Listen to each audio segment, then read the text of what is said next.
NBA 超级巨星湖人当家球星勒布朗·詹姆斯时隔4年再次手捧 NBA 总冠军奖杯和 FMVP 奖杯，这一幕对奥兰多似曾相识。当时的主角叫科比·布莱恩特，而魔兽霍华德终于在这片梦开始的土地上得偿所愿。总冠军 FMVP 次数是评价 NBA 球员历史地位的重要依据。如今4捧总冠军奖杯的詹姆斯4夺 FMVP， 超越魔术师约翰逊、大鲨鱼奥尼尔、石佛邓肯的3个 FMVP， 位列于历史第2，仅次于篮球之神乔丹的6个 FMVP。美媒 StatMuse 12号发布的乔丹与詹姆斯的生涯数据对比显示，乔丹在荣誉方面胜出，詹姆斯在数据方面胜出。据了解，年少成名的克利夫兰之子进入联盟时便已技惊四座，强大的自律力、学习能力使他在投射、低位、球场掌控、思想等多方面不断提升。正如詹姆斯夺冠后所说，在思想层面上，35岁的我会统治27岁的我。来关注体育新闻。据葡萄牙足协官方公告 ，C 罗新冠检测结果为阳性。目前 C 罗已经离开国家队，将缺席葡萄牙与瑞典的比赛。葡萄牙国家队向外表示 ，C 罗的情况很好，目前没有症状。葡萄牙其余球员检测结果为阴性。结果一出，诸多球迷关心起了多位欧洲明星球员的状况，因为 C 罗14天内踢了不少比赛，其中有法国、西班牙、罗马等强队，像拉莫斯、佩佩、姆巴佩都是跟 C 罗有过亲密接触的球员。南都记者注意到，除了 C 罗，此前还有多名体坛明星新冠检测呈阳性。篮球赛场有巨星杜兰特，足球赛场有内马尔、伊布、迪玛利亚、吴磊，网坛有世界第1德约科维奇，田坛有昔日短跑之神博尔特等。据环球网消息，备受公众关注的原南京医学院女学生被杀案近日在南京市中级人民法院一审公开宣判，经最高人民检察院核准追诉，南京市中级人民法院审理查明，1992年3月20日22时许，被告人马继刚在南京市汉中路140号原南京医学院校园内，发现被害人林某独自在教室自习，遂持铁棍将林某胁迫至该教学楼天井处强行发生性关系，期间因遭到反抗，用铁棍多次击打林某头部，后因担心罪行败露，马继刚将林某拖至教学楼外，将林某头朝下投入窖井后盖上井盖，后又将林某的书包、书本、衣物等随身物品投入旁边另一窖井内。作案后，马继刚因形迹可疑被校卫队员盘查时逃离现场。同年3月24日，林某的尸体被发现，经鉴定，林某系被他人用钝器击打头部致颅脑损伤合并溺水，引起机械性窒息而死亡。经审判委员会讨论决定，被告人马继刚犯故意杀人罪，判处死刑，剥夺政治权利终身；犯强奸罪，判处有期徒刑7年，决定执行死刑，剥夺政治权利终身。附带民事诉讼原告人朱某某提起的附带民事诉讼请求，法院依法予以支持。广东省文化和旅游厅提供的数据显示，今年国庆中秋假期，广东全省共接待游客4998万人次，与去年同期相比恢复81.2%，旅游总收入356.7亿元，同比恢复68.6%。南都记者查询了解到，截止目前，广东21个地市除梅州、湛江外，其他19个地市文旅部门均发布了中秋国庆假期旅游市场综合情况。从各市公布的数据看，广州在广东各市中的旅游霸主地位仍然无法撼动。佛山是唯一实现游客接待和旅游收入同比双增长的城市。今年夏天火爆出圈的5条人乐队的老家汕尾则表现抢眼，其旅游收入增长幅度最大，与去年国庆假期相比，旅游收入增加了11.08%。据环球网消息，目前在测试接触者追踪方面，我们是表现最差的国家之一。当地时间10月13日，美国微软公司联合创始人比尔·盖茨在接受美媒采访时指责美国政府在新冠病毒检测方面存在不足，并在佩戴口罩等问题上传递了错误的信息。据美国政客新闻网报道，盖茨因检测结果等待时间过长和新冠接触者追踪不善而批评政府，但他同时表示，在新冠检测执行方面，美国仍然有时间去把工作做得更好。记者从14号举行的青岛市疫情防控新闻发布会上了解到，青岛市力保16号前完成覆盖全市1100万人的全员核酸检测。青岛市政府办公厅副主任陈万胜介绍，山东省统筹安排淄博、烟台、潍坊、威海、日照与青岛5个区开展对口协作，接收核酸样本进行检测，增派7支210人的核酸检测队伍，携带28套核酸检测设备和5.6万份试剂支援青岛。从山东省其他地市组织了1000余人的核酸采样队支援样本采集工作。此外，国家卫生健康委通过绿色通道紧急调配新冠肺炎康复者恢复期血浆共9000毫升，用于青岛市重症患者的治疗。青岛市疾控中心副主任张华强说，由于全员核酸检测任务量非常大，这次检测工作采用了10合1混采检测技术，这项技术国家有相关规范和要求，在进行大范围大面积筛查时可以采用，其最大优势是提高效率。来关注时事新闻。10月13号，2020中国生态环境产业高峰论坛在成都举行。全国政协经济委员会副主任刘世锦表示，未来10年左右，中国经济将会进入5%至6%的中速增长平台。但即使增速为5%，每年 GDP 的新增量依然是世界最大。中国作为一个后发经济体，在技术进步、产业结构和消费结构升级、城市化进程等方面仍有结构性潜能。刘世锦提出了1+3+2的结构性框架，即以都市圈、城市群建设为龙头，补足基础产业效率、中等收入群体规模、基础研发能力3大短板，以数字经济和绿色发展为两翼。我国提出要构建以国内大循环为主体、国内国际双循环相互促进的新发展格局。刘世锦认为，这不仅为了应对外部挑战，更是我国结构转型升级、实现中速高质量稳定增长的需要。他认为，新发展格局核心就是实现中等收入群体增长。现在低收入群体为9亿人，中等收入群体有4亿人。未来两者的数量要对调，中等收入群体要达到9亿人口左右，这是中国经济今后5年到10年最大的潜能所在。为此，刘世锦建议，待今年全面建成小康社会目标实现以后，可以提出另一个目标，即用10至15年时间使中等收入群体增加到9亿左右。以上新闻由南方都市报播报，更多内容请查阅南方都市报 APP。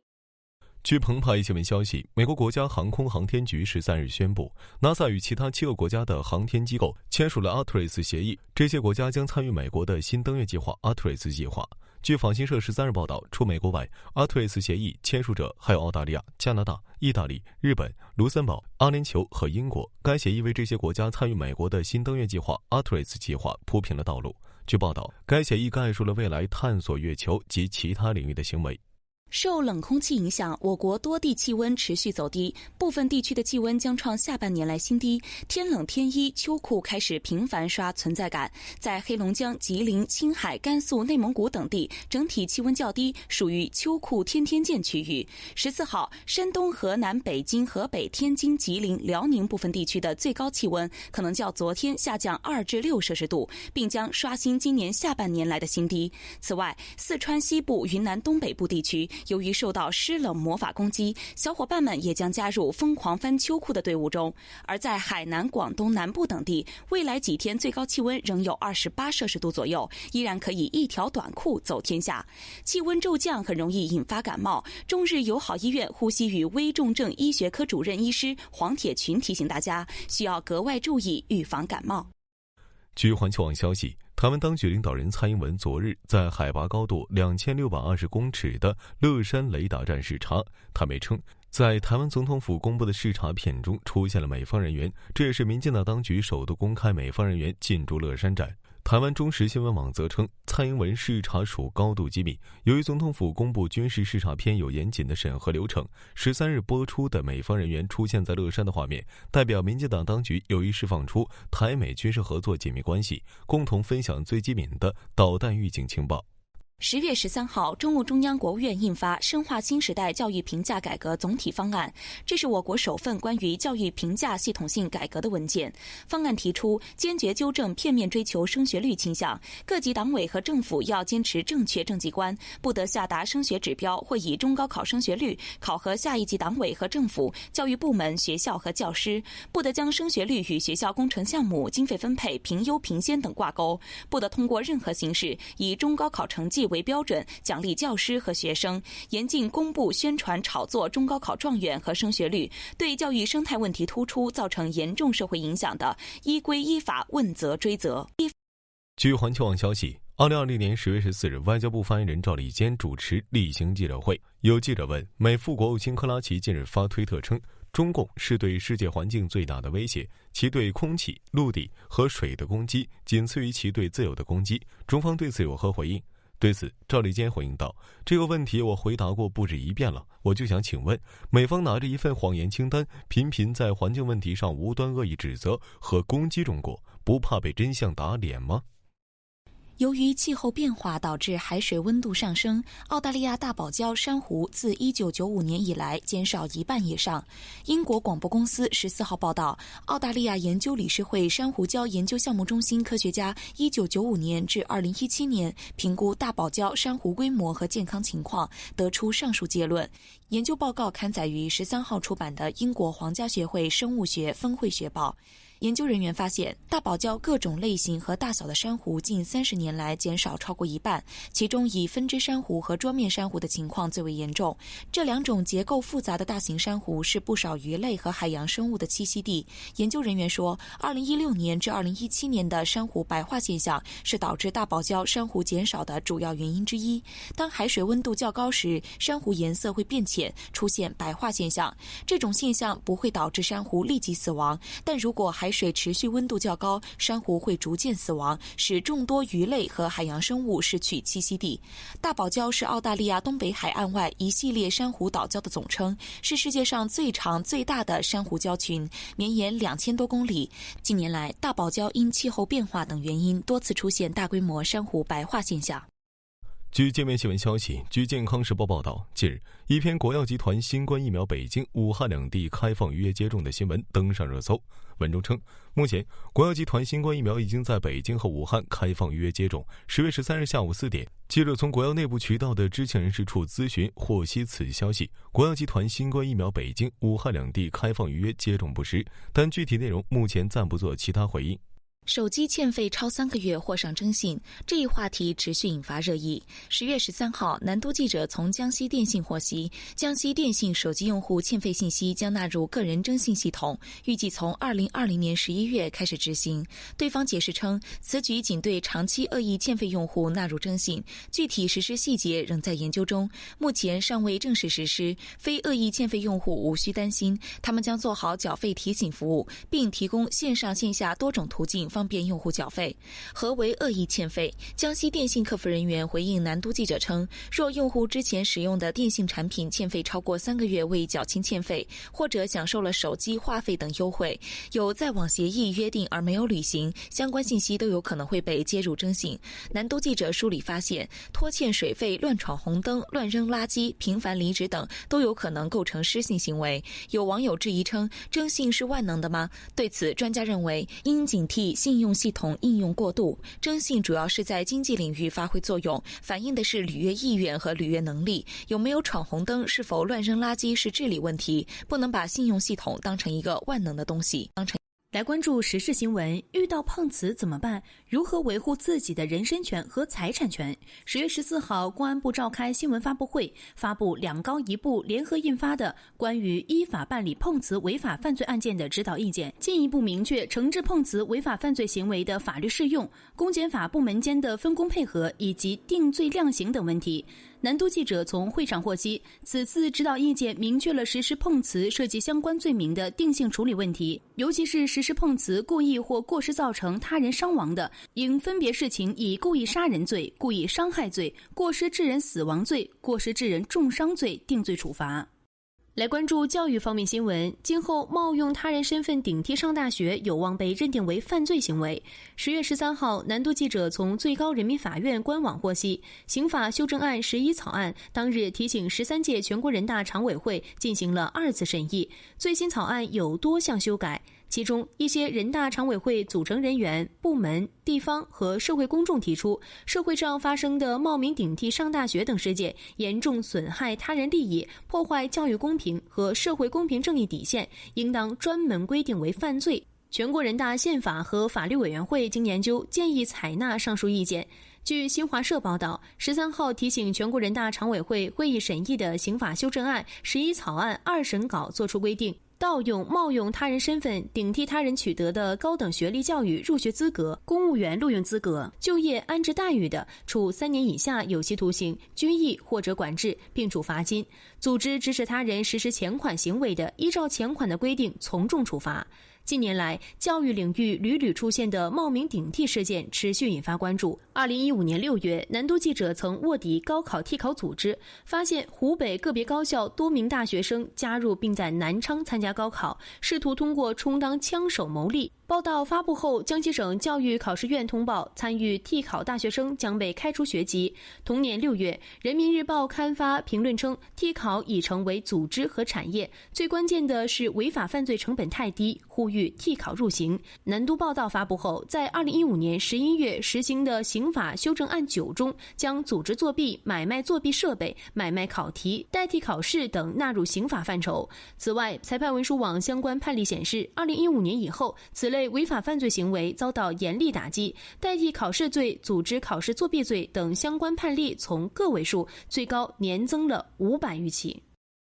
人民日报客户端消息，10月14日，公安部新闻发布会在京召开，通报最高人民法院、最高人民检察院、公安部联合印发关于依法办理碰瓷违法犯罪案件的指导意见有关情况。发布会介绍，近年来碰瓷现象时有发生，性质恶劣，手法隐蔽多样，既严重危害公民人身财产安全，也扰乱社会秩序。为此，公检法机关将碰瓷违法犯罪作为打击重点之一，但在案件办理时，需要更为明确的规范性文件加以指导。据介绍，指导意见对碰瓷违法犯罪予以明确界定。指导意见还对实施碰瓷构成的犯罪进行了梳理分类予以明确。另外，指导意见还规定了其他与碰瓷相关的犯罪。此外，指导意见还加大对碰瓷犯罪团伙、黑恶势力犯罪的打击力度。同时，人民法院、检察机关在办理此类案件时，也要坚持宽严相济，准确适用法律。据海峡导报社消息，台海形势逐渐紧张。根据台军方公告，马祖东因161重要军事设施管制区及限建范围已生效，而台空军也公告将以4亿元新建统包工程。这被认为是于东引部舰地对地导弹基地，号称可直攻上海、南京、广州等重要设施。据澎湃新闻消息，秋收时节，河南驻马店遂平县1500亩的花生地在收割时已遭数百村民尾随捡拾花生。针对此事，10月14日，驻马店市遂平县委宣传部新闻科一名工作人员告诉澎湃新闻，县委宣传部已经关注到此事，正向当地公安机关了解情况。前述工作人员称，在当地到了秋收时节，农村里很多留守的老人比较珍惜粮食，所以当承包商收割后，剩下未被机器收割走的玉米、花生，他们会在后面捡拾。据环球网台海消息，海外网10月14日电，10月14日上午，国务院台湾事务办公室举行例行新闻发布会，国台办发言人朱凤莲就两岸政党交流、两岸军事互信和两岸文化往来等热点问题回答记者提问。朱凤莲表示，我们就强调2点：第一，两岸同属一个中国，台湾是中国不可分割的一部分，两岸的事是两岸同胞的家里事，绝不允许任何外部干涉，这是国际社会普遍遵守的一个中国原则的应有之义。第二，民进党当局出于谋独企图、挟洋自重、倚仗外力、加大挑衅，只会损害两岸同胞的共同利益，只会危害台湾同胞的切身利益，破坏台海和平稳定，只会把台海置于更加危险的境地。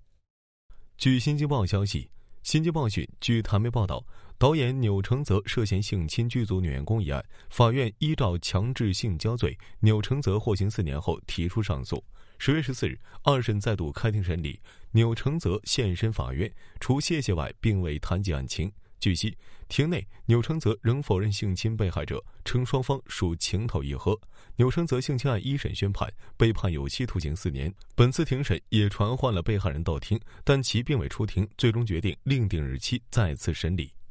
据澎湃新闻消息，10月14日，外交部发言人赵立坚主持例行记者会。有记者提问，美国国务卿蓬佩奥当地时间13日就中国、俄罗斯和古巴入选联合国人权理事会发表声明，谴责该组织拥抱威权政权，并表示这一事件进一步证明特朗普政府让美国退出联合国人权理事会的决定是正确的。中方对此有何评论？赵立坚表示，蓬佩奥的说法十分荒谬。人权理事会成员是联合国会员国选举产生的，美国退出人权理事会，站在国际社会的对立面，没有资格对人权理事会选举指手画脚。来关注热点方面，北京时间10月14号凌晨1点，今年的第2场苹果新品发布会在线上直播 ，iPhone 12系列的亮相则是本次发布会的焦点。作为首款支持 5G 网络的 iPhone 机型，库克在发布会上表示，今天将是 iPhone 新纪元开启的一天。这一次 iPhone 将配备 5G 网络。据悉，此次发布的4款新机型包括 iPhone 12 mini、iPhone 12、iPhone 12 Pro、iPhone 12 Pro Max 这4个型号。新发布的 iPhone 12系列起售价在人民币5499元到9299元。南都记者注意到，此次 iPhone 12的手机屏幕使用了全新的康宁玻璃，被称为超紫晶玻璃，大大强化了玻璃的强度。即是说，新款 iPhone 在一定程度上更耐摔了，摔坏的可能性为此前的1/4。iPhone 12系列同时配备1200万像素超广角和广角镜头，以及首个7元件镜头，低光性能提升27%。iPhone 12 Pro 还支持录制杜比世界格式的视频内容，同时支持 4K 60帧的高码率视频。除了拍照之外， iPhone 12 Pro 提供了 Apple ProRAW 格式，4个摄像头都支持这一格式。毫无疑问，在拍摄方面 iPhone 12 Pro 系列的相机得到了进一步的增强。但是遗憾的是，苹果表示为了更好的保护环境，这一次 iPhone 全系将取消标配的充电器和耳机，在电池容量缩小且还不标配充电器，这意味着用户需要多花一笔充电器的费用。以上新闻由南方都市报播报，更多内容请查阅南方都市报 APP。10月9号，丁水波家族控股的特步国际发布了一份认购新股公告。特步品牌形象代言人谢霆锋同意认购特步国际500万股股份，认购价为每股2.48港元，总价格为1240万港元，配价较10月9号收市价2.51港元折让1.2%。根据协议，谢霆锋1年内不得将认购股份出售。据特步国际发布的2020年中期财报显示，电子商务占公司总收入的20%以上。2020年上半年，特步积极将销售转移到线上。2020年上半年，特步在天猫、抖音、快手及其他直播平台上进行了近200场直播，其中超过50场是与达人合作的直播。中金发布研报称，该行预计3季度特步国际零售销售表现持续回升。记者从海南省气象局等部门获悉，今年首个登陆海南的台风浪卡已离开海南岛进入北部湾海面，并趋向越南北部沿海。海南降低台风2级预警为4级预警，暴雨3级预警为4级预警。据海南省气象局预报，浪卡14号11时位于北部湾海面，距离越南清化市偏东方向约130公里，最大风力9级，每秒23米。浪卡以每小时20公里左右的速度向西偏南方向移动，强度变化不大，将于14号夜间登陆越南北部沿海。海南陆地及沿海强风雨天气明显减弱，海口海事局通知，琼州海峡抗风等级达到8级的客滚船于14号11时恢复通航，同时进出岛旅客列车逐步恢复开行，海南环岛高铁和海口市郊列车已恢复开行，海口美兰机场和三亚凤凰机场航班起降已逐步恢复正常。据澎湃新闻消息，东方金报10月14日消息，9月15日，在徐州市贾汪区的一次查酒驾行动中，徐州市民张世松逃离现场，在被警方追逐的过程中不慎落入河中后溺水身亡。张世松的家属和律师在调取现场监控、询问目击者后认为，当时在场的交警见死不救，涉嫌玩忽职守，过失致人死亡。野生动物保护法修订草案10月13号提请全国人大常委会审议，拟增加防范公共卫生风险的内容，并对禁食野生动物作出明确规定，禁止食用国家重点保护野生动物、三有陆生野生动物以及其他陆生野生动物。全国人大常委会法工委发言人臧铁伟表示，此次修法把防范公共卫生风险放在首位。据了解，修订草案在立法目的中增加防范公共卫生风险的内容，并在基本原则中增加了风险防范原则，明确国家对野生动物实现保护优先、规范利用、严格监管、风险防范的原则。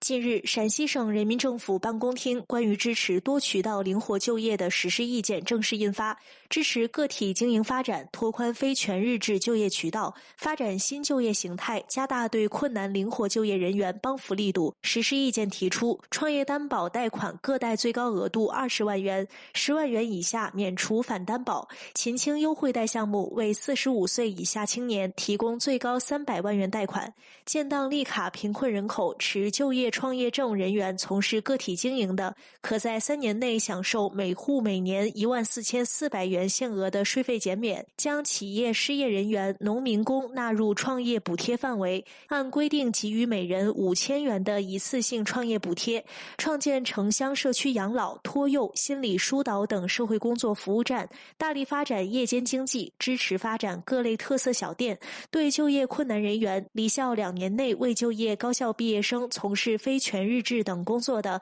按有关规定给予社会保险补贴；中小微企业新吸纳就业困难人员、零就业家庭成员、退役军人、贫困劳动力、离校2年内高校毕业生、登记失业人员、农村转移就业劳动力就业并开展以工代训的，按每人每月600元标准给予最长6个月以工代训补贴。据最新一期皇家天文学会月刊刊发的论文，天文学家罕见地捕捉到一颗太阳大小的恒星被超大质量黑洞吞噬的全过程。当这颗恒星落入黑洞可怕的引力范围，在被称为面条化的过程中被撕碎成薄薄的气流体，最后被黑洞吞噬。论文作者英国伯明翰大学天文学家马特尼克尔博士表示，黑洞吞噬恒星听起来像是科幻小说。黑洞巨大的引力可以使恒星变形，将其碾压成现状。科学家们表示，黑洞吞噬恒星的事件不仅罕见，而且通常很难研究，因为黑洞引力摧毁恒星的过程会喷射出大量尘埃和碎片，将黑洞遮蔽。